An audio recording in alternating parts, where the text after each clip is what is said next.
الحمد لله. الحمد لله وكفى والصلاة والسلام على من لا نبي بعد أما بعد. أعوذ بالله من الشيطان الرجيم. بسم الله الرحمن الرحيم.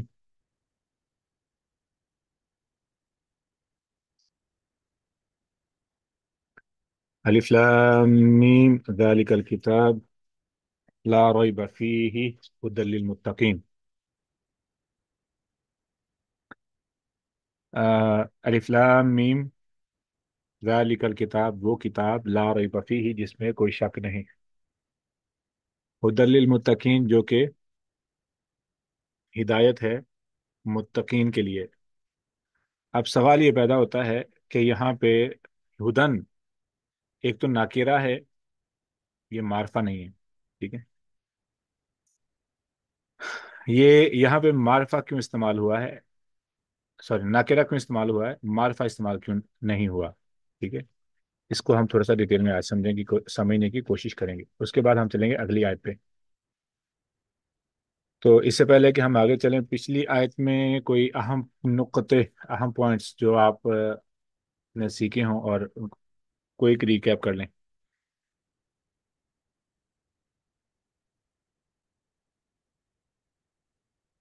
جی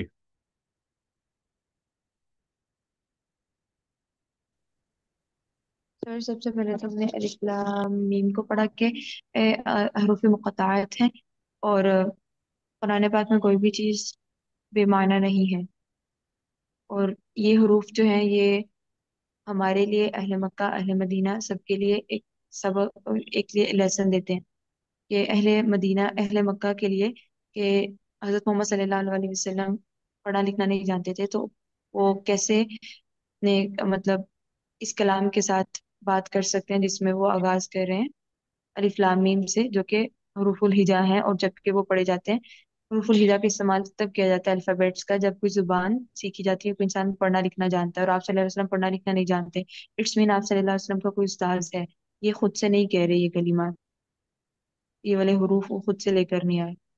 تو یہ ان کو بتاتا ہے کہ یہ مطلب اس کا کوئی استاذ ہے، اور وہ کوئی چونکہ یہ انداز بھی پہلے کسی نے نہیں اپنایا، تو ان کا جو استاذ ہے وہ بھی کوئی ایک ہی استاذ ہے، تو اللہ سبحانہ و تعالیٰ کی طرف جو ہے وہ اشارہ ہوتا ہے۔ ہوں اور اس کے علاوہ جو اہل مدینہ تھے، کیونکہ وہ پڑھنا لکھنا جانتے تھے، تو ان کو یہ زعم تھا کہ ہم لوگ جو ہیں وہ ہمارے پاس جو ہے وہ ان کے پاس وہی حضرت جو پہلی پچھلی کتابیں تھی ان کا نالج تھا، جب ان کے سامنے یہ حروف آئے اور وہ ان کا یہ انداز بھی بالکل یونیک تھا اور ان کا میننگ بھی نہیں جان سکتے تھے، تو ان کا وہ ایک طرح سے غرور ٹوٹا کہ ہم سب کچھ نہیں جانتے۔ اور ہمارے لیے اس میں لیسن یہ ہے کہ ہم بھی جب قرآن پڑھنے بیٹھے تو پہلے سے یہ نہ کریں کہ ہمیں تو پہلے سے ہی آتا ہے، یا پھر ہمیں یہاں پہ ایک ادب سکھایا جا رہا ہے کہ جب آپ علم سیکھنے بیٹھیں تو جو سیکھنے کی طلب ہونی چاہیے آپ کے اندر، یہ نہیں سوچنا چاہیے کہ مجھے تو پہلے سے ہی آتا ہے، اور آپ کے مائنڈ کے اندر بیک اینڈ میں صرف اپنی ہی باتیں چل رہی ہیں، آپ سامنے والے کو نہیں سن رہے مجھے تو آتا ہے۔ تو یہ ایک علم سیکھنے کا ایک ادب یہ ہے کہ آپ یہ سوچیں کہ مجھے نہیں آتا، مجھے سیکھنا ہے اس طالب کو۔ علم ہوں، ٹھیک ہے، طالب علم ہوں نہ۔ طالب علم۔ ہاں جی۔ اس کے بعد جب ذالک الکتاب، ذالکا کا جو اشارہ ہے وہ دور کا اشارہ ہے، تو یہ اشارہ کس طرف ہے؟ ایک تو یہ پیچھے حروف مقطعات کی طرف ہے کہ کیونکہ یہ حروف بھی جو ہے وہ اللہ سبحانہ تعالیٰ کی طرف سے ہیں، اور اس کے علاوہ یہ لوح محفوظ کی طرف دور کا اشارہ ہے، اور ایک طرف ذالک الکتاب، یہ کتاب کی طرف بھی اشارہ ہے کہ یہ کتاب جو ہے وہ لوح محفوظ سے ہے۔ ذالک الکتاب، الکتاب کا جو کلمہ ہے یہ کتاب کا کلمہ تب استعمال کیا جاتا ہے جب کوئی چیز لکھی جاتی ہے بہت زیادہ احتیاط کے کرید کرید کے لکھی جاتی ہے، اس کے لیے استعمال کیا جاتا ہے، جس مین کہ یہ جو کتاب ہے یہ اس میں غلطی کا چانس نہیں ہے قرآن پاک میں، ذالک کتاب یعنی کہ جو لوح محفوظ سے نہیں ہے، اوکے۔ اس میں جو ہے وہ غلطی کا کوئی چانس نہیں ہے، اسے بڑی احتیاط سے لکھا گیا ہے۔ اور اس کے بعد لارویب میں ہم نے سیکھا کہ اس میں کوئی شک نہیں ہے، اور اس کے علاوہ ایک اس میں یہ پوائنٹ تھا کہ قرآن پاک ایک ایسی کتاب ہے جس میں کوئی شکوک و شبہات نہیں ہے، کوئی ریب نہیں ہے، اور ایسا ہے کہ جو اس کو پڑھنے والا ہے نا وہ اس کے بھی